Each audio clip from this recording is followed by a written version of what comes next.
all the atoms are closer arranged, greater repulsion, less stable. Whereas in the chair form, the atoms are far apart, less repulsion, less interaction, low energy and more stable. When it is getting converted from the chair to the boat, there is an intermediate form which comes, it is called the twist boat form and half chair form. So, when we measure the energies, it is found that the chair form is the most stable, followed by the twist boat form, then the boat form and then again the chair form. So, the most stable is the chair form and then among them it is the twist half chair form which is higher energy, followed by the boat form, then still lower energy is the twist boat. So, this is about the conformation of cyclohexane. In cyclohexane again, when you talk about the molecule, when you see the molecule, when substitution is made, you can find that if this is the first carbon, second, third, fourth, fifth, sixth, if there is substitution at 1 and 4, there is 1,4-dichloro or 1,4-dibromo, that will be the most stable among the disubstituted cyclohexane. So, among the disubstituted cyclohexane, the most stable is the 1, 4 because they are far apart. Among each of the cyclohexane hydrogen, one is called the axial hydrogen, the other is called as the equatorial hydrogen. So, you can say that 1A, 4A is the most stable disubstituted cyclohexane. Similarly, in the case of butane, there also there is a carbon-carbon single bond, it could undergo free rotation, it results in the formation of infinite number of different forms, each of them is called a conformer. But in the case of butane, when you compare it with ethane, there is a slight difference. In ethane, there is one type of eclipsed and one type of staggered. But in the case of butane, you have two different types of eclipse and different types of staggered. The most stable is the far separated form, and when you compare the structures, it is found that the most stable is the anti-form and the least stable is the fully eclipsed form of butane. So, N-butane also is to be studied in the case of a conformation example. Now, when you check the conformers of butane, you have the energy profile diagram like this. The energy profile diagram tells you the change in the energies with respect to angle of rotation. You have eclipsed, then you have staggered, then you have another eclipsed, you have a staggered, you have an eclipsed, you have a staggered, you have an eclipsed. Here, the three hydrogens in ethane, one of it is here a CH3 and back you have got a CH3. This is said to be the most unstable form of N-butane.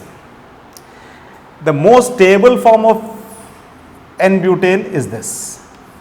It is called the anti-form, where the bulkier CH3 groups are far apart, and therefore it is called as, because in opposite places they are called as the anti-form. So, this is the most stable form of butane, anti-form. So, this is the fully eclipsed form.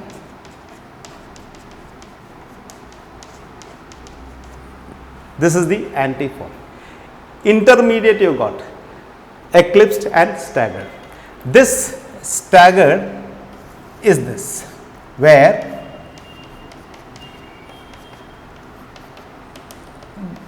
the CH3 is here. This is called the skewed form. Then from here, when the CH3 moves down here, you get the next eclipsed state, where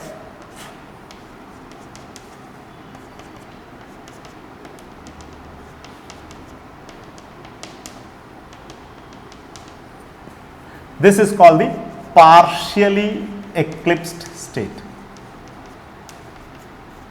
form. So, in the case of N-butane, you got the most stable as the antiform. Yes, now we are going to talk about a very interesting part of stereochemistry and stereoisomerism, that is optical isomerism. What is optical isomerism? Whenever a monochromatic plane polarized light is made to pass through a sample solution, if the sample solution is capable of turning or rotating the monochromatic plane polarized light either to the right or the left, it is said to be optically active, and the phenomenon is called as optical activity. All molecules are not optically active. Only a few molecules are found to be optically active. So, they had two lists of compounds: optically active compounds, optically inactive compounds. They started reviewing each molecule which was optically active and inactive to find out what could logically be the reason for this ability to turn monochromatic plane polarized light. They came to the conclusion that a molecule is found to be optically active if it is capable of, if it is having an asymmetric system in the molecule, or if the molecule is asymmetric, then it has an ability to turn monochromatic plane polarized light. Now, what we mean by asymmetry is, look at a molecule of methane. When you look at a molecule of methane, what do we mean by symmetry? Symmetry is actually found out with respect to three elements of symmetry. It is called a plane of symmetry, center of symmetry, and full axis, alternating axis of symmetry. I am not going to much detail about that. Let us talk about a simple thing called the plane of symmetry. What do you mean by plane of symmetry? If I draw a plane passing through the molecule, and if the plane divides the molecule into two equal halves, it is said to be having plane of symmetry. That is, if I draw a line in this plane, it divides the molecule into two equal halves, it is said to be having a plane of symmetry. When does a molecule lose its symmetry? I replace each of the 4 hydrogen atoms by different atoms or molecules. Look at this example. This is a carbon atom which is bonded to 4 different atoms. This carbon is said to be asymmetric. That is, we cannot divide the molecule into 2 identical halves. It does not have a plane of symmetry. I am only restricting my discussion to plane of symmetry only. So, it cannot be divided into 2 equal halves. So, it is said to be not having symmetry.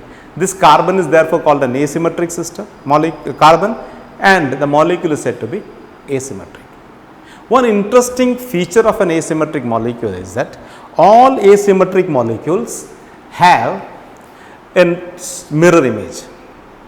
So, the mirror image of this is like this, and when you see the object and its mirror image, try to place the object on top of the mirror image, the yellow and yellow coincides, white and white coincides, instead of green you got the orange, instead of orange you got the green. That is, they do not superimpose.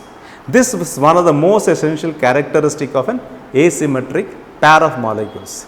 They will be non-superimposable on each other. Such a pair is said to be a chiral pair. This pair is also called as an enantiomer pair, non-superimposable mirror image pair. This phenomenon of non-superimposability is called as chirality, and this pair of molecules is said to be an enantiomer.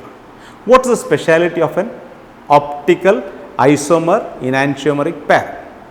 It can be found that when a monochromatic plane polarized light is made to pass through this sample, it turns the light by a particular angle, say 50, and it turns the light to the right. It is said to be a dextrorotatory sample, and the symbol for it is plus. So, it is said to be plus 50 degree.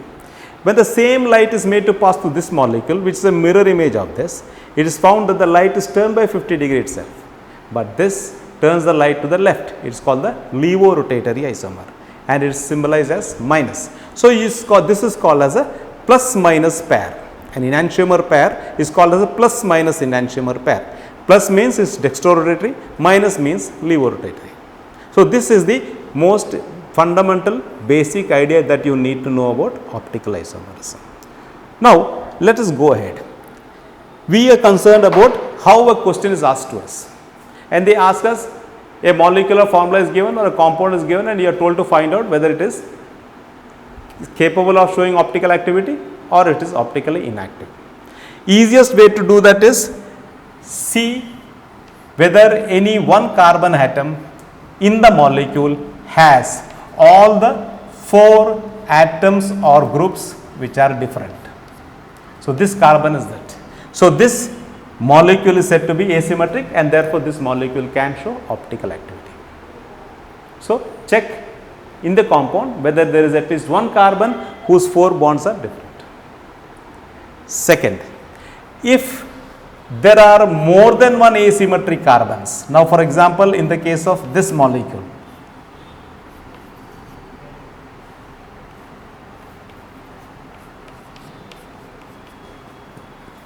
this carbon is asymmetric, this carbon is asymmetric, but the molecule has a plane of symmetry. So, such a molecule will be optically inactive because the molecule has a symmetry, a plane of symmetry. So, this half of the molecule is a mirror image of the other half. The effect of this is cancelled by the other half. So, when you pass a monochromatic plane polarized, the light goes straight and we say it is optically inactive.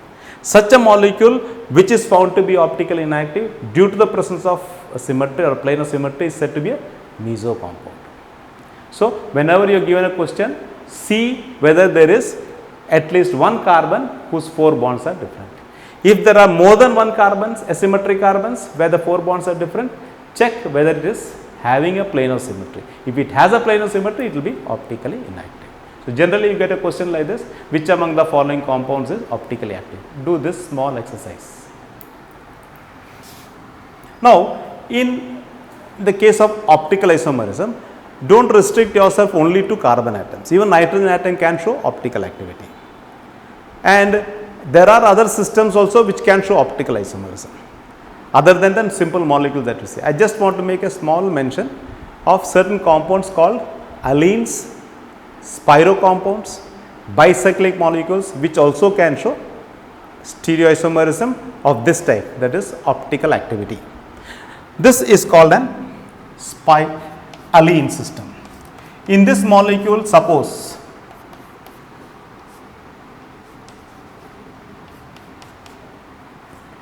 they ask you whether it has got symmetry, if it is optically active. Please do not draw like this and say it is asymmetric. No. Always remember this carbon and this carbon, suppose the pi bond is in this axis, this and this, if it is in the x axis, this will be in the y axis. So, always remember in the central atom, the 2 molecules will be in 2 different planes. So, if suitable substitutions are made, it will be optically active.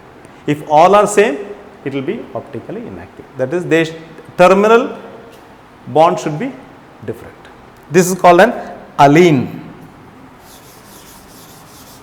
Then you have got such a system. It is called a biphenyl system.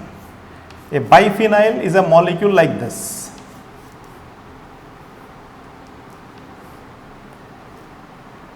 Okay. In a biphenyl molecule, if there are large atoms at the ortho position, free rotation is restricted. That means this will be in one plane, this ring will be in one plane, say x plane, and the other will be in the y plane. So, it will not, suitable substitutions are made, the molecule will be like this, one in this plane, the other in this plane. So, if suitable substitutions are made, you cannot have symmetry in the molecule. So, such molecules are said to be due to restricted rotation, due to bulky groups at the ortho position, it is said to be called as what? Atropisomerism. There are spiro compounds. Spiro compounds are those compounds where the 2 rings commonly share one carbon atom. 2 rings commonly share one carbon atom. Such molecules are said to be spiro compounds. If suitable, because this will be in one plane, this will be in one plane, and this will be in another plane. So, if suitable substitutions are made here, here, etc., and if it loses symmetry, it will be optically active. So, these three systems also should be careful. They can also exhibit isomerism.